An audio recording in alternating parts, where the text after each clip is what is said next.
Today we are making Pavitr Prabhakar. First off, we've got this leg piece with the red printing of cloth on the blue, and I'm replacing this middle piece of the leg with this middle piece, just a normal blue one, so that blends in more with this next part we're going to be doing, which is putting this piece right on here. And this comes from Valkyrie, and the torso. You want to make sure these are wrapped tightly around the legs before you put the torso on.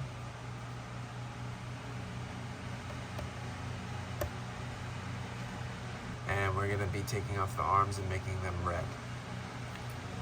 And before we put the hands on, we have to put some golden rings on his wrists. And not only that, but instead of using normal Spider-Man red hands, we're using a pinkish tone for the hands, because in the movie the webbing color for this Spider-Man is kind of purplish, and mixed with the red it looks a bit pinkish, and it just adds to the color palette of this character in the world he is, that's just so sporadic and all over the place, similar to this Spider-Man who's always drinking chai tea, which is apparently tea. So I think these pink hands work very well. Got the golden wrists for the face. Going to be using this Spider-Man face that is pretty common from this minifigure. Most importantly, the hair, which I had to order from Lego. I ordered it individually, and I think it's a relatively new piece. It might just be in the Friends sets, and this is it right here.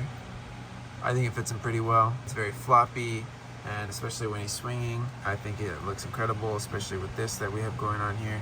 I think this figure looks great, honestly. And there you have it. He's in action. He's swinging about. That is Indian Spider-Man from Spider-Verse, Across the Spider-Verse. And I'm going to be making a comic book accurate Indian Spider-Man because he's a lot different in the comics, aesthetic-wise, but still an interesting character and very different from the movies. So I'll be doing that as well. If you liked, subscribe to see some more. There's going to be a lot more renditions and variants of Spider-Man that I'll be creating with Lego that you might not have seen before, or maybe using different techniques. So yeah, have a great day.